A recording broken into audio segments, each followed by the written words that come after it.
potential and practical difficulties that one might encounter in pursuing bilateral arrangements of this nature.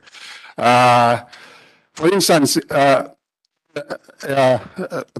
cite an extreme example, in the case of federal states like the United States, these states there, you have 50 states there, and they have different state laws. How would you convert your seemingly unpreparedness status right now to preparedness? That's why we're crafting a bill. And don't cite American laws, blah, blah, blah. I'm also a lawyer in New York. Hindi na pinag-uusapan yan. Ang pinag-uusapan natin dito, paano natin matutulungan yung manggagawa natin na walang employee. Disclaimer. This video is no copyright intention, just for support and educational purposes only, such as important information and legal advice for viewers. Copyright disclaimer under Section 107 of the Copyright Act 1976. Allowance is made for fair use for purposes such as criticism, comment, news reporting, scholarship, and research.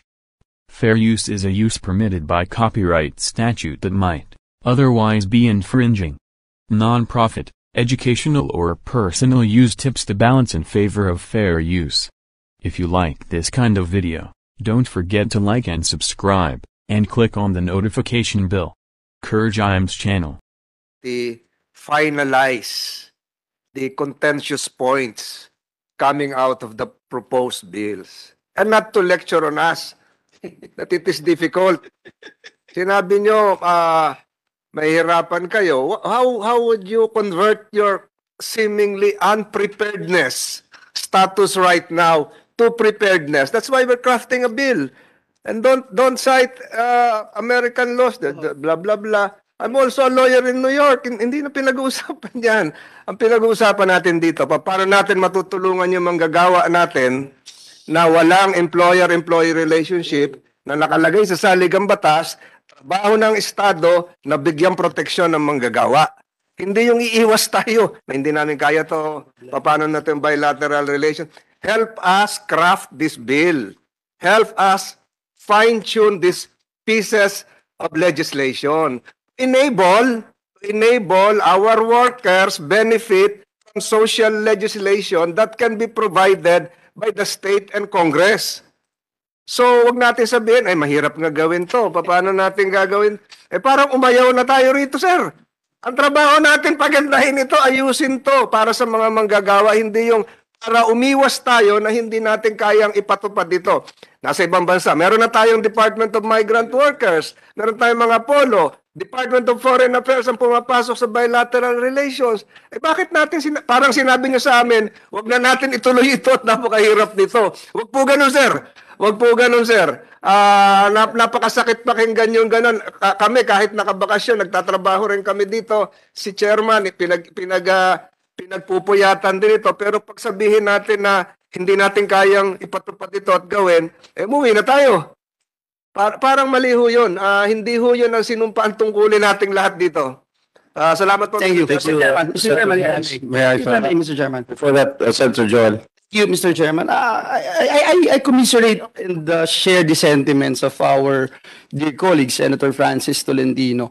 This is the problem, Mr. Chairman. Pagka simula pa lang, ayaw na natin or nagko-complaint na tayo na trabaho na naman, hindi mo maganda yung dating. Kasi when you start thinking about the laws of different states of the United States, we don't care about it. We care about our people. We are here to protect our workers. We are all in agreement that at this point in time, there is nothing in the provision of the labor code, nothing with regard to, when you talk about our laws, zero protection for our freelancers, for the informal economy. And that's what we are talking about.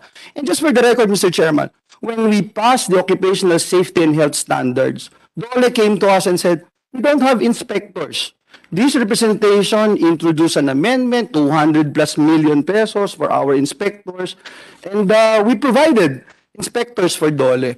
And perhaps let's be extra careful in making statements na parang mahirap itong trabaho. Wala namang madaling trabaho, especially to help our our people. For example, Mr. Chairman, no, itong Section 6, itong rights of freelancers. Babalikan ko lang, Mr. Chairman, just to pound my point here, Mr. Chairman. This was written and part of the bill because I am not supposed to ask questions anymore, Mr. Chairman. But let me ask this question to the Department of Labor and Employment. What have you been doing? The complaints being filed by our freelancers on the conditions of their employment. What are you doing? How do you handle these complaints? Considering that freelance work is primarily governed by the civil service, by civil code. Do you have a system of assistance to guide them, to guide our freelancers on the proper recourse and to educate them of their rights? Ay, mga narinig natin kanina, hindi nila alam saan sila pupunta, anong gagawin nila. So this is the answer to the problems that we are facing. But right now, sige, pag-usapan natin. Gusto niyo pag-usapan natin? Anong ginagawa niyo? Isa-isahin natin lahat ng sektor. If that's what you want, Mr. Chairman, I'm willing to stay here until the wee hours of the morning and we'll ask questions. How are you taking care of our freelancers? Yung isang photographer na kumuha ng pictures dun sa isang kasal, biglang hindi siya binayaran. Anong gagagawa niyo? Sa amin pumupunta para humingi ng tulong. Anong batas meron tayo? Wala. So this is the reason why we're spending time, quality time, to help them, protect them. So punta tayo sa ibang dako, yung mga riders, biglang umorder, hindi binayaran. Ang gagawin natin? Mismo sa PSA natin, hindi naka-record kung sino freelancer. Isa sa atin dito, wala makapagsabi. Ilan talaga yung freelancers dito eh. Ilan din sa informal economy.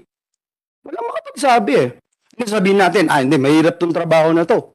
Baka hindi natin kaya to. Eh, mahirap po yun. Parang, baliwala na lang tayo. Abolish na lang natin lahat sarili natin. Pagka ganun, Mr. Chair. In fact, you never submitted any position paper before this committee with regard to this bill that we are discussing right now.